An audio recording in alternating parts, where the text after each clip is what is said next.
All right, everyone, welcome to the podcast. I'm so glad you're here, and you get to enjoy today's guest is Elizabeth Fisher, Liz Fisher. I forgot to ask you, do you prefer Liz or Elizabeth? I answer to both, but Liz. Okay, all right. Whatever comes out, then it will work. And she's the founder of Lava. It's a plant-based, dairy-free yogurt, known for certainly clean ingredients. And as we were talking about before we signed on, innovative use of the pili nut, which I'd never heard of, and very interested to hear Liz share a bit more about that. But just a little bit of background, and I'll give Liz a chance to talk about, her background as well. It seems like you're really a driving force in the natural food industry. It seems like you've helped scale several, iconic Better For You brands. So I'm really interested to hear where you're planning to go from here. So welcome to the podcast. Well, I'm delighted to be here and especially being invited by you. And I can call you Michael's totally good. Michael Yep, or Dr. Smith absolutely. or, Michael is what I go by. I'm curious, so I appreciate you asking it. Take us a little bit back to the beginning. What inspired you to create Lava, and how did the peeling nut end up becoming the hero of the product? Well, the original founding story hasn't changed, but certainly the world has changed. So I created lava as my good medicine while I was in treatment for cancer. Oh, okay. And I was inspired by the research of Professor Walter Longo and a very well-respected longevity researcher and his professor. His source of his inspiration was somebody I met through my husband, who is a pathologist, immunologist, and who was my primary caregiver during my cancer journey. Um, and that's Roy Walford, who wrote the 120-year diet, sort of Oh, nice. Okay. undernutrition without malnutrition. Yeah. Really Okay. looking at sort of the biochemistry of aging through food as one of the central pillars. So I thought I was, doing all the right things, Right. but women of my generation were extremely fat phobic, you know, Yeah, salad absolutely. dressing on the side, very Yeah. caloric, very scale weight centric. And Hmm. so I really, never ate fat. And that was, so looking at cancer as a metabolic disease, trying to make, really shrink um, the carbohydrate and which is definitely not something I recommend as for a sustainable lifestyle, but I would have done anything at that time. Hmm. And Right. I felt my life depended on it. So I was getting about 80% of my calories from fat, consuming tremendous amounts of macadamia nuts. Okay. And I just couldn't eat another one. One day it was like, I think I'd rather die. No, I'm Yeah. only kidding. But I found, I get the point, though. I mean, they taste like, almonds taste like almonds, cashews taste like cashews, but peeling nut tastes like butter. It's a Ah. pure fat tree nut that is a heirloom ingredient, grows in the wild, is the definition of a regenerative crop and a stress crop. Very inclement weather, and these are very old trees, and they are farmed the way they have been for centuries. But it was really the nutritional profile of the nut itself that was just glorious. It's 50% medium chain triglycerides, and the balance are monounsaturates. So it's like crazy superfood. And Yep. Yeah. I was whipping it into a creme fraiche and Hmm. spooning it in as like a fat bomb. And it looked just like Valle. It just looked like Greek yogurt. I'm like, Okay. so, I been in the food industry my whole career, selling lots of bottles and cans and, cases of carbohydrate laden salty snacks. And, I love, I love the business. I've learned a lot from some of the best and brightest. And so here I am, finally recovering from this advanced stage cancer. And I'm like, well, my girlfriends encouraged me to bring it to market, and I did. And I had one Okay. customer, and then I had two, and then I had about 400 fabulous retail doors in the Northeast. And Nice. it started, I'm like, wow.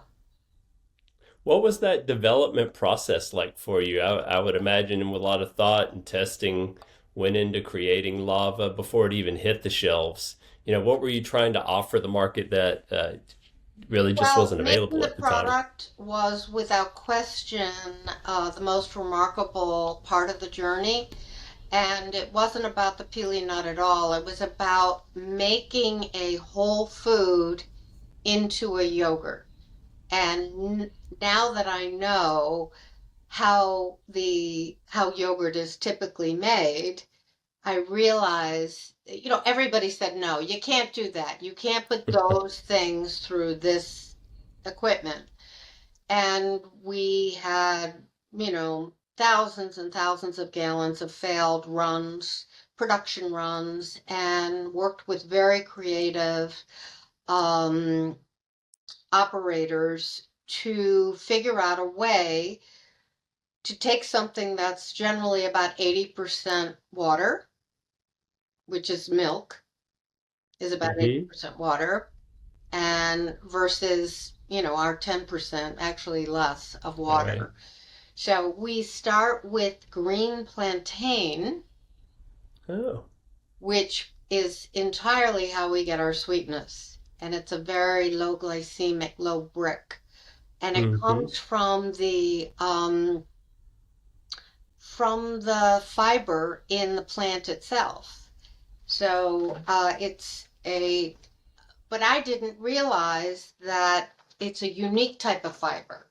I only realized this last year, so many years after formulating, but it's cooked and cooled at the farm where it's picked. And it is that cooking cooling which increases the resistant starch. So we knew when we inoculated, we put in the living cultures and they're never Right. heated. So it goes, once they just lit up. And I was working with a very experienced yogurt makers, and they'd never seen a product behave like that. And it turns out there is this synergy naturally occurring between the prebiotics in the lava itself and the cultures. And that's why they stayed alive for the life cycle of the product. And not just stayed alive, just like crazy numbers. So we knew that was our most remarkable benefit, but nobody was talking about Interesting. gut health in Yeah. 2019, but they're When in what year? 2019, Okay. Yeah. but they're talking Now, about it now. yes, as it is the topic now, and I don't know if you're are you particularly interested in plant-based nutrition, dairy-free, or is it just that you just happen to find this ingredient that seemed to kind of fit your needs? Well, I've always been aware of the scourge that is factory farming and industrialized agriculture, not so much. I mean, my husband wrote a book on antibiotic resistance. It was many, many years ago. It's Right. only gotten worse, over prescriptions, but also just the wastewater byproduct, the soil, Yeah. and the water, killing the good guys and the bad guys without discretion. Hmm. So, you, you don't realize how it's tied to the soil in which our ingredients are grown. So I'm passionate about that from a human health perspective, and in particular Yeah. from the Right. I mean, I even saw that plant-based like dairy has crossed like 2.7 billion recently. I mean, it's a huge industry, but the category it seems to be hitting some headwinds really as kind of shoppers look past those buzzwords, and really zero in on the quality and whole food ingredients like you talked about. I mean, it certainly feels like Lava is a bit ahead of that curve. What's your perspective on where that trend is headed? well, there's much more to nutrition than protein. So, I mean, Yeah, another protein's plentiful. You close your eyes and throw a dart, you're going to hit some protein. But everything else is not.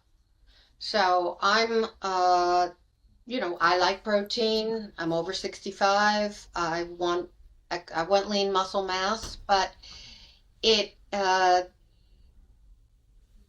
looking at the gut microbiome and how the gut hormones are upregulated through that pairing and the creation of these metabolites that is a natural byproduct that our ancestors made through the consumption of food that had been untouched. So that I didn't really know that any of this. I had an instinct that I want something that was as close to untouched as possible.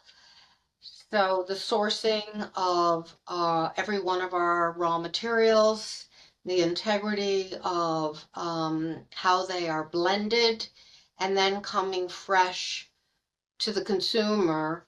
I mean, this consumer is very educated. They're like, don't add pea protein, please. I'm like, don't you want an extra 10 grams? No, yeah. I can do it myself. Yeah. Don't ruin it.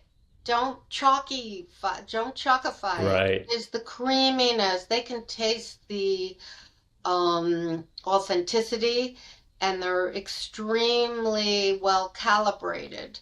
So, this is a growing cohort, Hmm. marketing term. It's more the clean living shopper. So they may eat sustainable animal products, but they tend not to eat industrialized dairy. So Right. that is, they're aware of their own food sensitivities, from additives to inflammatory reaction from A1 casein found in almost all the US milk. And even if it's got a lot of protein, it Right. it can be inflammatory, Yep. and that so that's our customer. They're not generally shopping in conventional grocery stores. They don't buy processed brands. They're very, very, they know what they want. They know where to get it. Hmm. But with perishable, you were Mm. kind of out of luck during the pandemic. We couldn't ship it home to All right. everybody. So we're starting that now, Michael, with Love Lava.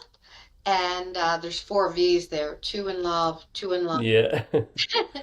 So we are able to ship it to every zip code in the country, refrigerated. That took a lot of work to validate that with the right ice pack Right. and packaging to hold it chilled. It's still not perfect, but it's really a lot of work has gone into it. They do ice cream. Our partner, they did Okay. ice cream, which is harder than yogurt. So I'm very happy about that. Well, it sounds like that's certainly an important challenge to have gotten through to get your because you got to get your product out, right? I mean, what do you think are some of the hardest challenges as you've scaled or as you continue to scale Lava? I mean, it's in terms of sourcing or education, that retail expansion you're talking about, or really just your team bandwidth. What are some challenges you're facing? Well, certainly the market challenges for I see the foreseeable next 10 months is the retail aversion to plant-based. Sadly, they've Hmm. gotten, they underperformed or they think they have underperformed. And in our category, there are limited assortment of real quality plant-based. So there Hmm. are alternatives trying to use additives and gums and sugars to basically duplicate their animal counterparts. We were never trying to do that. We were always food as medicine, but um, so it's retailers trying to respond, they're trying to pivot to the market dynamic. And yogurt is on fire right now because Yeah. everybody has associated the cultures with the Hmm. anti-inflammatory and immune health, and especially as a companion category for weight loss. Right. And that is a far bigger driver than plant-based ever was or Hmm. probably ever will be, sadly. Probably. Right. Yeah. Uh, Yeah. I wish that there were broader awareness to where the meat comes from and the seafood comes from, where how it is grown is a very punishing reality. And I don't know why there isn't a greater consumer appreciation that is almost entirely factory farmed and cruel. That's just it just remains a puzzle. People just don't care. I mean, and I would imagine that customer loyalty for you is, for most brands it is, but it's very competitive space. It's not easy. What have you found any particular ways that has worked for Lava to foster that sense of community and repeat purchasers? Well, we lost a lot of distribution. We never lost customer affection. They just can't find us anymore. Mm. So, when we are working with national accounts to rebuild and reestablish. There are financial realities that they have to keep those shelves loaded and moving. And, right now, conventional dairy yogurt is having a fabulous time.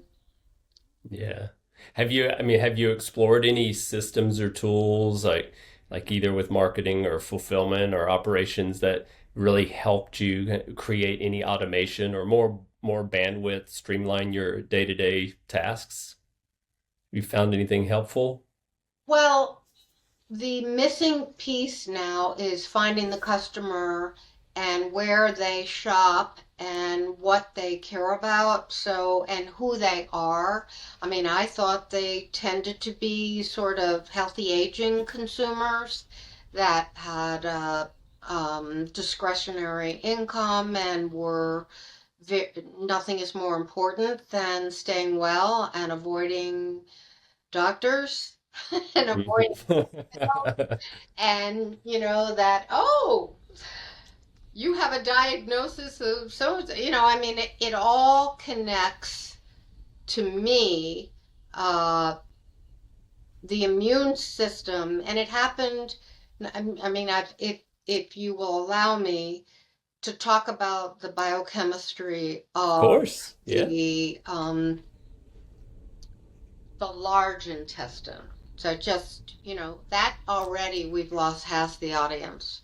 Yeah. You know, there's the Hang in stomach, there. there's the small intestine, then we're talking about the large intestine, the lower intestine. That is, you can eat all the prebiotics you want, but if you don't have the right cultures, Right. it's just pills, it's just powders and carbonated Hmm. water, Yeah. and so my hope and the vision is, lava is a fermentable fiber. It inherently in the product itself, it's 45% this fermentable material that Hmm. bypasses digestion, resists digestion to become good nourishment for those cultures. And those cultures live in the product. So Right. if you can repopulate, so I mean, I can nerd out on this stuff. There was actually as recently as last week, a publication in Nature, My Baby Biome, just looking at the newborn um, microbiome and how this essential probiotic that is missing Hmm. in most US newborns. And what is it about newborns? Oh, yes, they grow up to be adults. If they make it, you know what I mean? But they're more Yeah. prone Yeah. to colds and to earaches and, all of the, the pediatrician's rooms are loaded. And Yeah. so there is a great correlation between this missing culture and the newborn immune system. And I got a chance, just coincidentally, to talk to a top researcher, very well known. I knew of him before I met him. Probably the single most published researcher on this particular bacteria microbe, of which there are many subspecies, but he studied the newborn immune system. And he thinks there's nothing more important in human health. And it is not a problem in third world countries. They do not have these problems. This is definitely a wealthy, industrialized country problem because we're basically all eating the same five ingredients, monocrop Interesting. ingredients. Right. So when I was talking to him in the middle of the conversation, and he's talking about these metabolites, which is in mother's milk, there is a sugar uniquely found in mother's milk in all of nature, and it's only designed to feed one thing, which is this bacteria, Hmm. and which in itself is just amazing. So if um, I asked him, so how does it work? So let's say, how does it actually work? He said, well, it creates these byproducts, these metabolites that upregulate the hormones in the gut. And I'm like, well, wait a minute, isn't that the way Ozempic works? Uh, And he's like, oh, yes. I'm like, well, why aren't you talking about that? If you Good really want point. to, nobody cares about immune health unless you have a history. I mean, let's face it, Right. it's very important. Oh, But yeah. the truth is, it's one and the same. It's one and the same. And that was my Hmm. aha moment. And that's why I believe in the product. I believe in our flow process. I think it's going to take more time to get that message communicated because it's not that Mm-hmm. sexy and you can't say it in Yeah. 8 characters on the front of a tiny little package. Um, but Right. Finding ways to get that out to people in, pun intended, digestible ways, so that they can really appreciate what the product is truly all about. I mean, a lot of the founders that I've worked with say the challenge isn't really just growth. It's, there's a big challenge in doing big brand work with lean teams and limited time. And I mean, is that something you've run into? Like, I don't know what size team and operations you're working with, but just getting your product out to people or getting them, aware of it. well, it's a love brand, and we had tremendous household penetration about 5 months after our national launch. And then the truck stopped rolling, and it was very challenging to get it back. Mm, So that was definitely a big interruption. We're not selling something we could, so not being able to, it's not a digital brand, but it right. needs to be. So I'm quite certain that that's the path back is And through when you say digital, it needs to be a digital brand. What do you mean by that? the communications. It's all Yeah. communications, how we communicate, how we find our tribe again. And thought leadership, scientific and medical thought leadership, I mean, there's no more powerful influencers. Right. So you and your colleagues that have a trusted voice and a trusted following, um, that's how you get. Right. Yeah. What's lighting you up about right now in terms of Lava's next chapter? What are you most excited about? What am I most excited about? Yeah. Um, just the fact that we survived is, I Hmm. mean, it's like Dresden in World War II. We were bombed, Right. but the new shoots of grass and the fresh breeze, there is definite momentum behind clean clean food, and food is and clean living, which is not just food, but by far it's food is at the top of the importance level for people who are trying to remove, um, Hmm. just live. Yep. It's not necessarily simply, but with integrity. Right. And that includes supply chain trust and authenticity. We have very few ingredients, and each one of them is sourced organically. They are grown in soils that are have never been touched. That seems to be extremely meaningful. Sustainability is extremely meaningful to Yep. a much bigger percentage of shoppers than I ever imagined. All right, let's get your little magic wand out. Uh-oh. if you if you could solve one big challenge you're facing, I don't know, so logistics, awareness, team growth, what would that be? Well, I think it's marketing and communications. Somebody who understands the science, but also understands the how to capture the imagination of our consumer without Yep. I don't want to be known as a slick marketer. You know what I mean? I don't want that to be, I don't, there's plenty of them, you know? But So you have so much like so much oomph behind what you're doing. You don't have to be slick, but you have to have a way to get in front of consumers with the right information that they're looking for and repeatedly, and show up in ways that that means something to them. So you don't have to be slick, but you definitely have to be persistent, consistent, and right there in front of them repeatedly. Yeah. Well,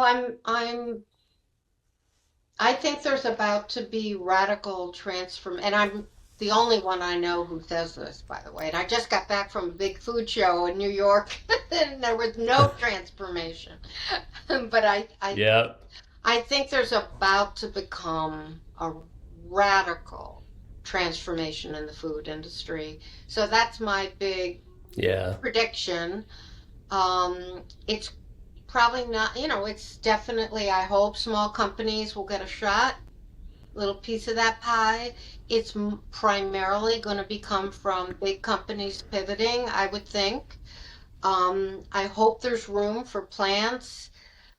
One of my other big discoveries last year was because of my metabolic journey, I, you know, thought of carbohydrates very differently.